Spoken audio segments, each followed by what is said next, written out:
Okay, so before we get into our next slimy activity for the week, let's talk a little bit about the significance of what we're actually seeing when we make these glue-based or cornstarch-based or whatever, these slimes. What are we seeing? So the point of this is the creation of what is known as a polymer. Okay, a polymer is a special class of compound that is typically made up of really long chains of carbon atoms. And they start with a molecule, smaller molecule called a monomer. Now this particular one that I made here is a 2-carbon monomer that is with a double bond in the middle, which would be ethene. And so what happens, obviously when we have mono at the front of a word, that means one. And so you take this one chunk, and to make it a polymer, you would take that one chunk, and in this case, the double bond breaks, and we take that simple chunk and we repeat it n number of times. Now that could be anything. That could be the number 6, it could be the number 12, it could be the number 200, whatever. These form really long chains. And so when we take that small chunk and we make it a polymer, poly meaning more than one, we take it and we repeat that some crazy number of times to make a really long and often durable molecule called a polymer. Some examples of polymers are all plastics, rubber, vinyl, spandex, any of those synthetic materials, all polymers that are based off of really long carbon chains. And what's interesting is they are organic molecules. In chemistry, when something is organic, that means that it's carbon-based. That's not the same as like our social term for organic. Organic typically, when we think of it, is like, oh, well, natural, chemical-free. But in chemistry, organic is just carbon-based chemistry. And all of these synthetic materials, plastics, etc., are all organic because they are carbon-based. And in this case of polymers, very long carbon chains. Okay, so to make our bouncy balls, what you're going to need, I have it listed here for you. You're going to need 2 containers, 2 cups. The first one is just a measuring cup. And in that measuring cup, you're going to need about 1.5 cups of warm water. And I got mine pretty warm here. You can see there's a little bit of steam coming off of it to make sure that all of the borax solution will dissolve. And into that warm water, like I just said, you need 1 teaspoon of borax. And that's this stuff that you can get in the laundry detergent section of the grocery store. Okay?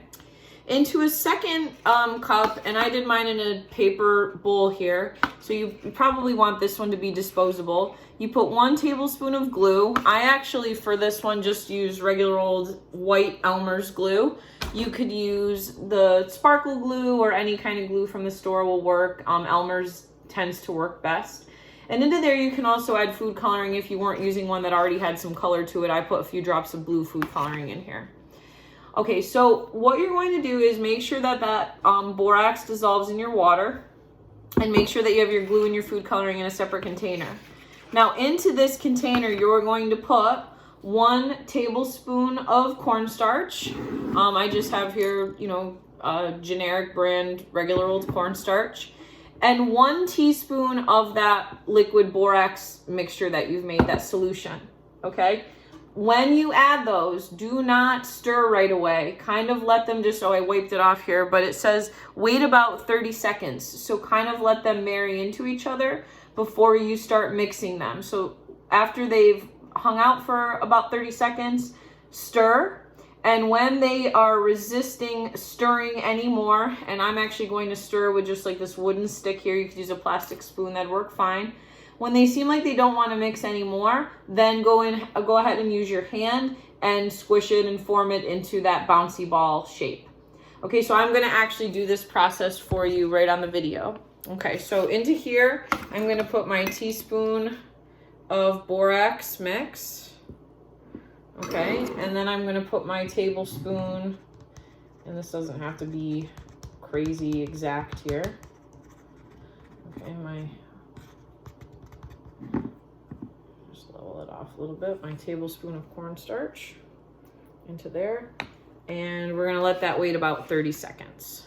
Okay, so this has had the opportunity to sit for about 30 seconds. Now I am gonna go ahead and start stirring it, and you can see that it's starting to thicken up here. It's starting to, it sticks right to the stick.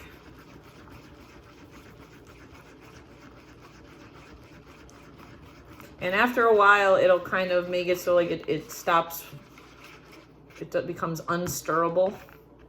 And that's when you're gonna go in with your hand to form it into a bouncy ball shape.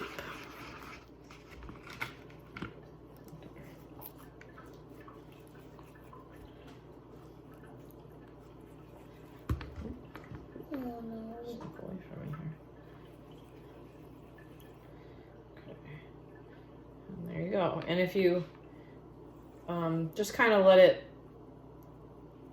I don't want to say dry, but stay in the bouncy ball form for a little while, it will harden just enough where it'll bounce a little bit better than that. But you kind of got to let it set for a while before you do that.